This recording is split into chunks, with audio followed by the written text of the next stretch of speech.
하세요. 고난의 뒤편에 있는 주님이 주실 축복 미리 보면서 감사하세요.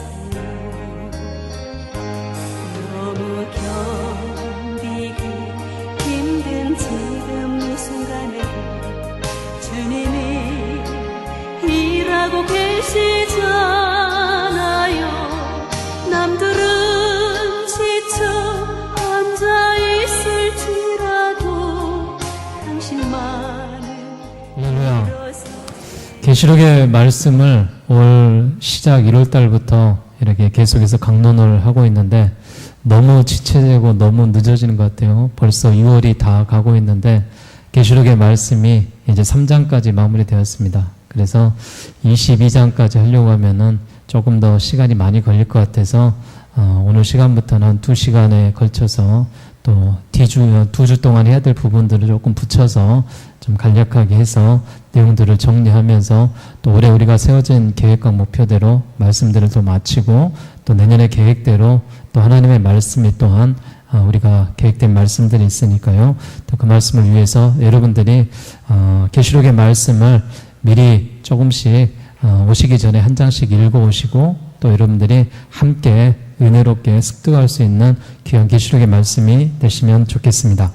요한계시록의 총 주제가 말세 교회에 말씀하시는 사명과 환난과 승리다라고 말씀을 드렸습니다.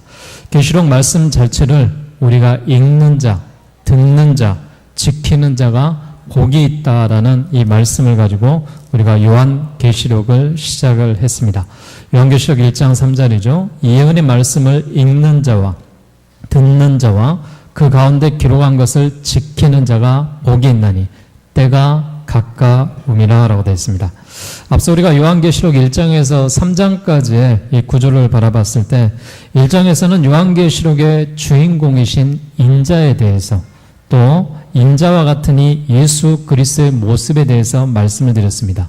그리고 2장과 3장에서 예수 그리스도께서 당시 소아시아의 7지역의 교회들을 통하여서 모든 시대의 교회들에게 주시는 말씀을 들었습니다. 계시록 1장 19절의 말씀을 여러분 우리가 주목해서 보면은 요한계시록 전체의 말씀이 이 말씀을 통하여서 우리가 해석을 하고 풀어가는 어떤 키가 되고 있습니다. 요한계시록 1장 19절에 보면은 그러므로 내가 본 것과 지금 있는 일과 장차 될 일을 기록하라 라고 되어 있습니다. 자, 내가 본 것은 1장에 대한 내용이 이미 사도 요한이 예수님의 환상 가운데 네가 본 것을 이야기하고 이제 있는 일들은 우리가 지난 시간까지 보았던 2장과 3장에 나와 있는 아시아 7교회에 나와 있는 일이고 4장부터 나와 있는 이 이하에 될 일이 장차 될 일이다 라고 되어 있습니다. 그래서 오늘 본문 4장 1절에 보면은 이렇게 시작을 하고 있습니다. 이 일 후에 내가 보니 하늘에서 열린 문이 있는데 내가 들은 바 처음에 내게 말하던 나팔 소리 같은 그 음성이 이르되 이리로 올라오라. 이후에 마땅히 일어날 일들을 내가 내게 보이리라 하시더라. 아멘.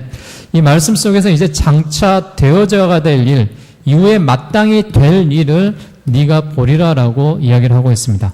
그래서 우리 요한계시록 4장에서부터 이제 7장에 이르기까지 나와 있는 이 내용이 하나님의 나라에 대한 환상과 또 하늘 보좌에 앉아 계시는 이 주님의 손에 들려있던 이 임봉된 두루마리를 하나님의 그 말씀 속에서 그 말씀을 열자, 풀자, 그 말씀을 뗄 수 있는 예수 그리스도가 7인을 하나하나 떼는 장면이 나오는 것을 볼 수가 있습니다.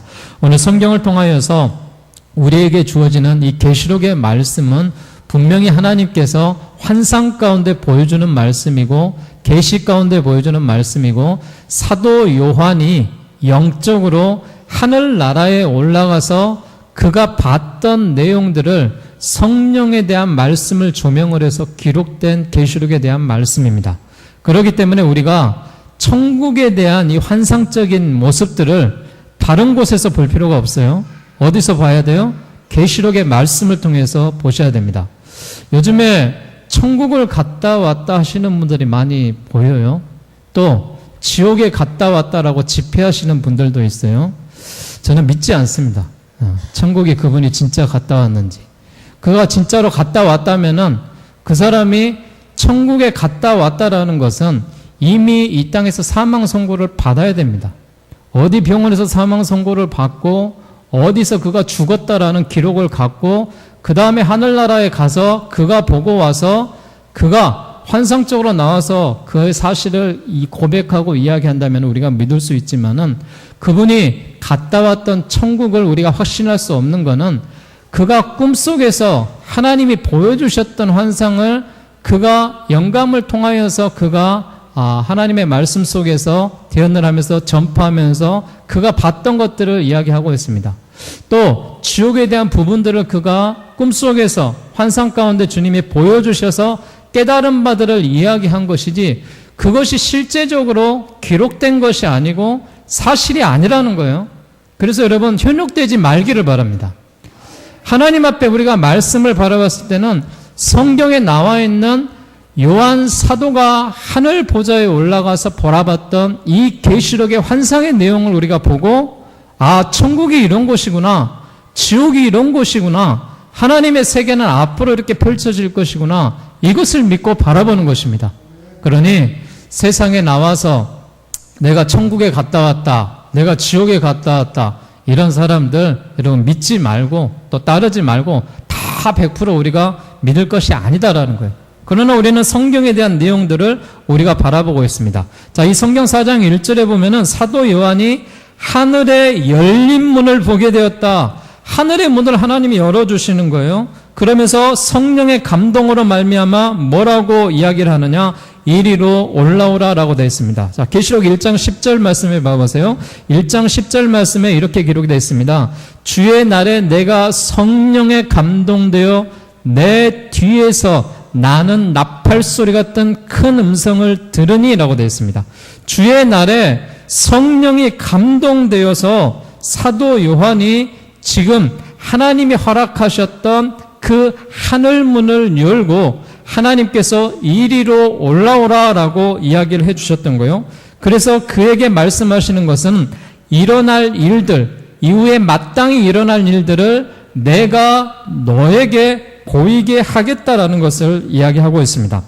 그곳에 천사들이 있고 구원받은 성도들이 있고 하늘 보좌에 대한 아름다운 모습들이 사도 요한의 환상적인 모습 가운데 기록이 되어 있는 이 말씀을 보면서 우리가 이 계시록에 대한 말씀들을 좀 더 무엇보다도 하나님이 주시는 성삼위 하나님께서 계시는 하늘 보좌의 환상을 바라보면서 우리도 이 나라에 갈 것을 꿈꾸고 이 나라를 우리가 천국이 어떤 곳인가를 간접적으로 우리가 맛볼 수 있는 그런 하나님의 말씀의 계기가 되기를 바랍니다.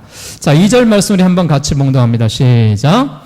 내가 곧 성령에 감동되었더니 보라 하늘의 보좌를 베풀었던 그 보좌 위에 앉으신 이가 있는데 앉으신 이의 모양이 벼곡과 홍보석 같고 또 무지개가 있어 보좌에 둘렸는데 그 모양이 녹보석 같더라. 아멘. 자, 보좌에 앉으신 이가 사도 요한이 성령의 하늘문을 열어주셔서 성령의 감동으로 순간적으로 하늘나라에 올라갔습니다. 그 하늘나라에 올라간 그 장면 속에서 무엇이 지금 보이냐면은 보좌가 있는데 보좌에 앉으시는 분이 있다라고 되어 있습니다. 자, 보좌에 앉으시는 분이 누구예요? 네, 보좌에 앉으시는 분은 성부 하나님이십니다. 하나님이 보좌에 앉으셔요. 예수님은 나중에 그 하늘 보좌에 앉으신 하나님이 갖고 계신 두루마리를 받는 자가 예수님이시고 하늘 보좌 중심에 앉아 계시는 분은 누구느냐? 성부 하나님이십니다. 이 보좌는 참으로 모든 보좌 위에 뛰어난 보좌이고 가장 탁월한 궁극적인 능력과 권세와 그 하나님의 어미가 있는 그런 하나님의 보좌다라는 것을 우리가 인식할 수 있기를 바랍니다. 보좌에 앉으신 이의 하나님의 주권에서 무엇이 나오느냐? 거기에는 심판이 나오고 구원이 나온다는 것을 알 수가 있는 것입니다. 이 하나님의 보좌로부터 하나님의 진노가 나온다는 표현이 계시록에서 이 지옥에 대한 심판에 대한 말씀으로 계속해서 말씀을 하는 것을 볼 수가 있습니다. 자, 보좌보다 이 보좌에 앉으신 이에게 우리가 관심을 갖고 집중해 볼 필요가 있어요. 근데 보좌에 앉으신 이의 모양이 어떤 모양이냐? 3절에 보니까 벼국과 같다라고 되어 있어요. 홍보석과 같다라고 되어 있어요. 무지개가 있는 보좌에 둘른 그런 녹보석과 같다라는 이 세 가지 표현을 하고 있습니다. 벼곡은 무엇을 이야기하느냐? 푸른 빛을 띠고 있는 빛나는 옥을 이야기하고 있어요. 푸른 빛이 띠는 것을 벼곡이다라고 이야기하는데, 이 벼곡은 하나님의 거룩하심을 상징하고 의로우심을 상징하고 말할 수 없는 그런 영광을 상징하는 것이 벼곡을 비유하고 있습니다. 홍보석은 붉은 빛을 띠고 있는 그런 보석이고요. 하나님의 진노와 심판을 상징하는 것이 홍보석이다라고 되어 있습니다. 그리고 나서 무지개에 대한 환상이 나오는데, 무지개는 하나님의 언약하신 것을 반드시 지키시겠다라는 신실하신 하나님의 약속입니다. 하나님께서 노아에게 언약을 하신 후에 무지개를 보여주시는 그 이유도 있죠. 하나님께서 물로 심판을 하시고 나서 다시는 내가 너희를 물로 심판하지 않겠다, 그 증표로 보여주는 것이 무엇이냐면 무지개였습니다. 근데 그 무지개의 빛깔이 어떤 모습으로 보여졌어요? 이 성경에 보면은 녹보석 같더라라고 되어 있습니다. 그래서 주님에 대한 이런 보좌에 대한 모습을 사도 요한이 바라봤을 때는, 야, 푸른 빛을 띠고 있고 또 붉은 빛을 띠고 있고 무지개의 빛깔과 함께 이 녹색에 대한 아름다운 찬란한 모습이 거기서 보여진다라고 이 성경을 지금 기록하고 있는 그 장면을 볼 수가 있습니다. 자, 근데 이 보좌의 중심을 통하여서 보좌에 앉으신 이가 있는데, 그 주변에 24장로가 앉아있는 그 모습이 보여요. 자, 4절 말씀 우리 같이 봅시다. 시작. 또 보좌에 둘려 24보좌들이 있고 그 보좌들 위에 24장로들이 흰 옷을 입고 머리에 금관을 쓰고 앉았더라라고 되어 있습니다. 자, 이곳에 보면은 24장로들이 나오는데, 그들이 무슨 옷을 입고 있어요? 흰 옷을 입고 있습니다. 자, 머리에는 무엇을 쓰고 있어요? 금관을 쓰고 있습니다. 흰 옷을 입은 자들, 예수 그리스도의 보혈로 죄 씻음을 받고 그리스도의 의의 옷을 덧입는 사람들을 표하고 있습니다. 성결한 삶으로 말미암아 주의 거룩하심과 같이 거룩해진 사람들의 그 의복이 하나님이 허락하셨던 흰 옷을 입고 있는 24장로들의 모습이 보여지는 것을 볼 수가 있습니다. 근데 그들이 머리에 금 면류관을 쓰고 있는데, 이 금 면류관은 이들이 그리스도와 함께 다니시는 왕의 신분인 것을 드러내고, 주님의 공로를 힘입어서 승리한 성도들이 그리스도 예수 안에 있는 구원을 영원한 영광과 함께 얻었음을 보여주고 있습니다. 여러분, 하나님에 대한 이 족장의 세계도 마찬가지고요. 창조의 섭리 가운데 나와 있는 모든 것들을 보게 되면은 하나님이 사람들을 사용하시는데 그냥 사용하지 않습니다. 어떻게 사용하시느냐? 지도자를 하나님 뽑아서 사용을 하십니다. 그래서 족장들을 뽑았고 그 지도자들을 통하여서 고을과 민족들을 다스리게 했던 것을 볼 수가 있습니다. 그래서 여기에 나와 있는 24장로들의 그러한 모습과 또한 하나님이 허락하셨던 이 24장로들의 흰옷 입은 모습, 금관에 대한 모습은 어떻게 보면은 하나님께서 이 하늘 보좌 우편에서 24장로들과 함께 하늘나라에 대한 모든 환상과 거기에 대한 일들을 다스리고 주관하시는 어떤 핵심적인 그들에 대한 보좌의 자리다라는 것을 우리가 알 수가 있습니다. 우리가 어떤 것을 환상해 보시면은 대략 우리가 짐작이 되게 되냐면은, 특별히 우리가 대통령이라든지 어떤 보좌관의 회의를 가게 되면은 장관들의 회의가 딱 있잖아요. 그들은 각 부처에서 그 장을 맡으면서 담당을 하고 있지만은 중심에 나가 있는 국가 원수를 통하여서 모든 것들이 하나로 직결이 되어서 나아가는 그런 모습입니다. 지금 하늘 보좌에 있는 모습이 어떤 모습이냐?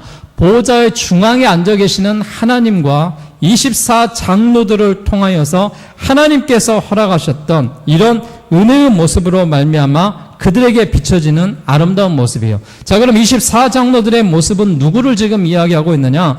24장로들은 구약에 하나님이 허락하셨던 야곱의 이스라엘의 12지파를 상징하고 있고요. 신약에 나와 있는 예수님의 12제자를 상징하고 있습니다. 즉 구약의 12지파에 하나님이 세우셨던 그 사람들과 신약의 12제자들에 보였던 그 사람들을 상징적으로 보여주는 거예요. 상징적으로. 그들을 뽑아서 대표자로 앉은 것이 아니라 상징적으로 보여줬기 때문에 신약과 구약의 모든 성도들, 구원받는 사람들을 전체를 가리켜서 보편적인 교회를 통치하시고 하늘나라를 통괄하고 보호하시고 관행하고 계시는, 운영하고 계시는 그 24장로들의 환상의 모습을 보여주면서 하나님께서 이처럼 이들의 모습이 구약의 이스라엘의 지파들처럼 또한 신약의 예수님의 제자들처럼 신약과 구약을 통틀어서 모든 사람들을 대표하는 그런 사람들의 24장로의 모습을 보여주고 있는 것이다라고 보시면 되는 것입니다. 자, 보좌 앞에 7 등불이 켜져 있는 그런 모습이 나와요. 5절에 보면은 보좌에 둘러서 24보좌들이 있고요. 그 보좌 위에 24장로들이 흰옷을 입고 머리에 금관을 쓰고 앉았습니다. 그런데 5절에 보면은 보좌로부터 번개와 음성과 우레소리가 나고요. 보좌 앞에 켠 7 등불이 있으니 이는 하나님의 7 영이라고 되어 있습니다. 자, 보좌로부터 번개가 있고요. 음성이 있고요. 보좌로부터 하나님의 우레소리가 난다 했습니다. 그 뜻은 어떤 것을 우리가 이야기하냐면은 계시록 8장 5절 말씀을 여러분 한번 가서 보십시오. 계시록 8장 5절 말씀 우리 같이 한번 봉독하겠습니다. 자, 시작. 천사가 향로를 가지고 제단에 불을 담아 다가 땅에 쏟음에 우레와 음성과 번개와 지진이 나더라. 아멘. 이 성경에 보면은 계시록 8장 5절에 천사가 향로를 가지고 와서 제단에 불을 담아다가 땅에 쏟으니까 이 4장 5절에 나와 있는 우레와 음성과 함께 번개와 지진이 난다라고 되어 있습니다. 여기에 떨어진 뇌성과 음성, 번개, 지진은 심판의 재앙을 상징한다라고 보시면 됩니다. 성부 하나님의 보좌로부터 심판이 나오는 것을 보여주고 있는데 보좌 앞에 7 등불이 켜져 있습니다. 그것은 하나님의 7 영이었습니다. 하나님의 7 영은 누구를 상징하고 있냐면은 하나님은 삼위일체 하나님이십니다. 성부 하나님은 보좌 중심에 앉아 계시는 분이고 또한 이 계시록 전체를 말씀하시는 성자 예수님은 그가 삼위의 인격을 가지고 하나님의 아들로 계시는 분이고 여기에 나와 있는 7 영이 성령님 하나님의 영이자 예수 그리스도의 영을 통하여서 그가 7 영이 성령으로 지칭되어 있는 것을 볼 수가 있습니다. 그래서 이 7 영은 보혜사를 통하여서 심판자이시지만은 성령님도 성부와 성자와 모든 사역들을 함께 하시면서 권능과 영광이 동등하게 임한다는 것을 볼 수가 있어요. 이미 창세전에 삼위일체 하나님께서 이 창세기에 대한 이 계시록의 말씀을 하시면서 이 땅을 창조하실 때 함께 창조에 대한 사역들을 말씀하고 계셨던 그런 모습을 우리가 볼 수가 있습니다. 소요리문답 제6문에 보면은 하나님의 신격에는 성부가 성자와 성령 삼위가 계시며 그 삼위는 한 하나님이시오니 본체가 하나이시며 권능과 영광이 동등하다라고 이렇게 되어 있습니다. 여러분 그래서 우리가 이 보좌로부터 번개와 음성과 우레소리를 통하여서 보좌 앞에 켠 7 등불이 있으니 이가 하나님의 7 영이다라고 말하는 것은 즉 하나님의 보혜사의 성령과 함께 심판자가 이곳에 계신다라는 것을 환상적으로 보여주고 있는 것입니다. 그러면서 6절 말씀에 이렇게 이야기했어요. 우리 한번 같이 봉독해 볼까요? 시작. 보좌 앞에 수정과 같은 유리바다가 있고 보좌 가운데와 보좌 주위에 4 생물이 있는데 앞뒤에 눈들이 가득하더라. 아멘. 우리가 지금 인간의 세상에서 지금 천국을 이해하시려고 하면은 힘들어요. 우리가 볼 수 있는 광경들이 아니에요. 우리가 지금 생각하고 있는 그런 그 상상을 초월하고 있는 것이 지금 천국에 대한 환상의 모습을 요한을 통해서 보여주고 있는 거예요. 지금 그가 보고 있는 그 광경이 어떤 모습이냐? 보좌 앞에 수정과 같은 유리바다가 보인다라는 거예요. 이 수정과 같기도 하고 유리바다 같기도 한 이 모든 것들이 무엇이냐? 맑고 투명하고 고요한 분위기를 연출하고 있습니다. 이 표현은 하나님이 절대적으로 순수하다라는 그런 표현이고 모든 피조물과 구조되는 창조의 영광과 위엄을 상징하고 있습니다. 그런데 우리가 죄가 많은 사람들이 이것을 인간의 시각으로, 육체의 시각으로 이해하려고 하면은요, 어려운 거예요. 힘든 거예요. 영으로 봐야 될 거고, 우리가 앞으로 죽고 나서 우리의 영혼이 하늘나라에서 봐야 될 광경이기 때문에, 여러분, 우리가 이 말씀을 이해가 안 되면은 말씀대로 그냥 보시면 되는 거예요. 내가 굳이 이걸 내 생각으로 짜매가지고 내 틀에 넣어가지고 그것을 맞추려고 하게 되면은 그때부터 여러분 다른 해석들이 나오는 거예요. 잘못된 그런 해석들이 나옴으로 말미암아 2단, 3단들이 나올 수밖에 없는 그런 모습이 보는 것을 볼 수가 있습니다. 자, 7절의 말씀에 보면은 내 생물의 모습이 보이는데 과히 상상도 할 수 없는 그런 생물들이 나와요. 자, 그 첫째 생물은 뭐 같고요? 사자 같고, 그 둘째 생물은 뭐 같고요? 송아지 같고, 그 셋째 생물은 뭐 같고? 얼굴이 사람 같고, 그 넷째 생물은요? 날아가는 녹수리 같은데, 자, 8절 말씀 같이 볼까요? 시작. 네 생물은 각각 6 날개를 가졌고 그 안과 주위에는 눈들이 가득하더라. 그들이 밤낮 쉬지 않고 이르기를 거룩하다, 거룩하다, 거룩하다. 주 하나님 곧 전능하신 이여, 전에도 계셨고 이제도 계시고 장차 오실 이시라 하고 이렇게 되어 있습니다. 자, 이 성경에 보면은 네 생물들이 찬양하는 그 모습들이 나와요. 첫째 생물은 사자 같습니다. 둘째 생물은 송아지 같습니다. 셋째 생물은 얼굴이 사람 같습니다. 넷째 생물은 날아가는 독수리 같습니다. 여러분 한번 상상을 해보세요. 그 사람의 모습이 사람 같기도 하고 동물 같기도 한 거예요. 사자 같기도 하고 독수리 같기도 한 거예요. 정확하게 어떤 모습인지 글로 지금 그 사람의 형상을 표현하고 있는 그런 방법이에요. 이 생물들에 관한 얘기가 여기서 사실 처음 나오는 것은 아닙니다. 구약적 표현이기도 하고 사도 요한의 마음속에 있는 구약 성경의 말씀을 유기적으로 그가 인용하고 사용했던 것을 볼 수가 있어요. 에스겔 10장 20절 말씀에 보면은 이러한 장면이 나오는데요. 그것은 내가 그발 강가에서 보던 이스라엘의 하나님 아래에 있는 생물이라. 그들이 그룹인 줄을 내가 아니라.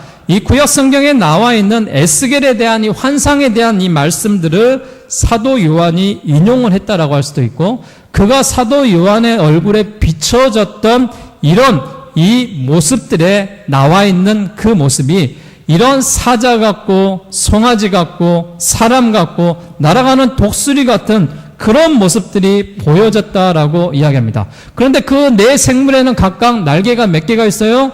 6 날개를 가졌다라고 했어요. 한번 그림을 한번 그려보세요. 독수리의 얼굴을 가지고 날개는 6개를 가지고 그가 앉아있는데 그 모습이 어떤 모습이겠어요? 어떤 사람, 보는 사람마다 다 틀릴 거예요. 아, 징그럽다고 하는 사람도 있을 거고, 무섭다라고 이야기하는 사람도 있을 것이고, 위험이 있다라고 말하는 사람도 있을 거고, 가히 우리가 상상할 수 없는 그런 환상이기 때문에 그냥 여기에 나와 있는 글로 여러분들이 이해하시면 좋겠어요.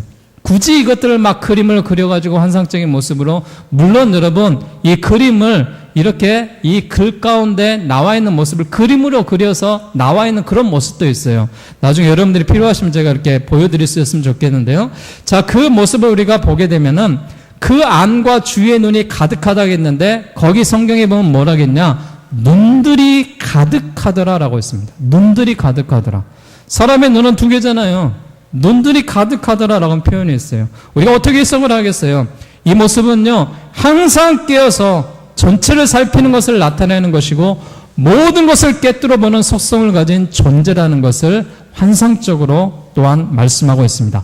6 날개가 있다는 것이 특별하게 여겨지는 것인데요. 이것은 하나님의 명령을 신속하게 수행해 나타내는 것을 말하고 있는 것입니다. 이사야 6장에도 이 스랍들이 나오는데 역시 6 날개가 있고 그 둘로는 얼굴을 가리워서 하나님에 대한 경외를 나타냈고요. 둘로는 발을 가리워서 하나님의 존전에서 겸손을 나타냈고요. 2 날개는 명령이 떨어짐으로 말미암아 신속하게 날아가는 순종을 나타냈습니다. 여기서 같은 의미로 우리가 해석을 한다면은 그 생물들이 표현된 천사들에 대한 환상에 대한 모습이 얼굴은 사람 같기도 하고 사자 같기도 하고 송아지 같기도 하고 얼굴은 독수리 같기도 하는 그런 사자의 그런 이 천사들의 모습이 6 날개를 가지고 환상 가운데 주의 보좌를 바라보면서 계속해서 이야기하고 있는 것은 뭐냐? 거룩하다, 거룩하다, 거룩하다. 이 모습을 지금 천사의 모습을 통하여서 하나님의 보좌를 보면서 그들이 찬양하고 있습니다. 자, 이 거룩하다, 거룩하다, 거룩하다라고 이야기하고 세 번 이야기하는 것은 강조에 대한 말씀이기도 하지만은 성부 하나님, 성자 예수님, 성령님, 삼위일체 하나님을 가리켜서 그들에게 찬송으로 계속해서 우리가 해나갈 수 있는 그런 아름다운 그 모습들이 우리 가운데 펼쳐지고 하나님이 기뻐하시는 그런 모습으로 나아가야 되는 것입니다. 자, 이 땅에서 우리가 하나님 앞에 찬양을 드릴 때도 이런 모습을 가지고 찬양을 하면은 굉장히 은혜롭습니다. 어떤 모습을 가지고 찬양하냐? 우리의 모든 생명이 되어주신 주, 밤낮 불러도 찬송과 영광과 환상을 받기에 합당하신 분이 누구냐? 하늘 보좌에 계시는 아버지다라는 거예요. 자, 그분을 딱 바라보고 났을 때는요, 우리가 영적으로 하늘 보좌에 앉아 계신 하나님을 바라보고 나면은 우리의 자연적인 음성이 거룩하다, 거룩하다, 거룩하다. 이 음성이 자연스럽게 천사들과 함께 나온다라는 거예요. 그래서 우리가 찬송가 95장에 나와 있는 것처럼 나의 기쁨, 나의 소망 되시며 나의 생명이 되신 주, 밤낮 불러서 찬송을 드려도 늘 아신 마음이 있을 뿐이네. 이런 찬양의 고백처럼 이런 천국에 나와 있는 보좌 속에 있는 그런 주님의 모습이 이런 환상적인 모습이다라고 이야기하는 거예요. 거룩하다, 거룩하다, 거룩하다라고 이야기하시는 이 전능하시는 이는 전에도 계셨고 이제도 계시고 장차 오실 주님이라는 사실을 믿으시길 바랍니다. 영광과 존귀와 감사를 보좌에 앉으사 세색도록 사시는 분께 우리가 이런 영광을 돌려고 은혜의 보좌로 나아가는 것입니다. 자, 9절 말씀 같이 봉헌합니다. 시작. 그 생물들이 보좌에 앉으사 세세토록 살아계시는 이에게 영광과 존귀와 감사를 돌릴 때에 24장로들이 보좌에 앉으신 이 앞에 엎드려 세세토록 살아계시는 이에게 경배하고 자기의 관을 보좌 앞에 들며 이르되 우리 주 하나님이여 영광과 존귀와 권능을 받으시는 것이 합당하오니 주께서 만물을 지으신지라 만물이 주의 뜻대로 있었고 또 지으심을 받았나이다 하더라. 아멘. 우리도 이런 24장로들의 경배와 찬송처럼 이 환상 중에 보여지는 이 네 천사가 하나님의 이름으로 계속해서 거룩하다, 거룩하다, 거룩하다라고 이야기했던 것처럼 우리도 앞으로 하늘나라의 보좌에 계신 그 하나님을 향하여 영광과 존귀와 권능을 받으시기에 합당하시는 분이다라고 사도 바울이 환상 중에 이야기했던 것처럼 우리가 이 말씀을 믿고 받는 자들이 우리도 하나님의 그 은혜 가운데 나아갈 수 있는 아름다운 모습으로 나아갈 수 있기를 바랍니다. 그런데 10절 말씀에 보면은요, 그 24장로들이 그들이 쓰고 있는 그 관을 보좌 앞에 드리는 그런 장면이 나와요. 그들이 그대로 그 관을 쓰고 있을 수가 없습니다. 왜요? 너무나도 거룩하신 분이 앉아있기 때문에, 너무나도 깨끗하신 분이 그 보좌의 중심에 앉아있기 때문에 이 인류를 대표한 이 인류를 주관하고 있는 24장로들이 자신들이 쓰고 있는 그 관을 그대로 주님 앞에 드림으로 말미암아 하나님의 것이다. 이 은혜가 하나님에게 왔고 이 관이 하나님에게부터 우리가 시험받았으니 이 관을 하나님에게 드리는 겸손한 그 모습으로 인정된 그런 모습으로 나아가는 것을 바라볼 수가 있습니다. 사랑하는 여러분, 하나님이 가장 좋아하시는 것은 무엇이냐? 온유한 성품이에요. 하나님이 가장 좋아하시는 건 뭐냐? 겸손한 거예요. 하나님이 가장 싫어하는 건 뭐냐? 교만한 거예요. 하나님이 가장 싫어하는 거는 뭐냐? 하나님이 없다라고 말하는 이런 교만한 악한 생각들을 가장 싫어하시는 거예요. 우리가 구약 성경에도요, 벨사살이 하나님께 영광을 돌리지 않음으로 그날 밤에 죽임을 당했던 이 사건들을 다니엘 5장에서 봅니다. 헤롯이 영광 중에 하나님께 이 영광을 돌리지 않자 주의 사자가 그를 침으로 말미암아 그가 충이 먹어서 죽어버리는 사도행전의 12장의 기록도 우리가 바라볼 수가 있습니다. 여러분, 우리가 하늘 보좌 앞에서 우리가 하나님이 기뻐하시는 모습 속에 내가 거룩하니 너희도 거룩하라라고 말했던 것처럼 우리가 예수님의 성품처럼 우리가 가장 낮은 자세로 겸손한 자세로 우리가 하나님이 기뻐하시는 그 모습으로 말미암아 만물이 주께서 나고 주로 말미암아 주에게로 돌아감이라. 그에게 영광이 세세 있을지어다라고 로마서 11장 36절에 말했던 것처럼 오늘 계시록의 4장의 말씀 속에서 하늘 보좌의 천국의 모습을 우리가 바라보셨다면은 우리도 낙원에 올라가서 천국에 올라가서 이런 사도 요한의 모습처럼 24장로들의 모습처럼 환상 중에 거하는 그런 영적인 천사들의 모습처럼 하나님 앞에 늘 찬양과 하나님 앞에 늘 영광과 존귀와 권능 가운데 합당하신 주님 앞에 감사를 드릴 수 있는 우리의 모습이 되셔서 하나님이 기뻐하시는 믿음과 은혜의 삶으로 이 한 주간도 승리하는 삶이 되시기를 주의 이름으로 축원드리겠습니다. 기도하겠습니다.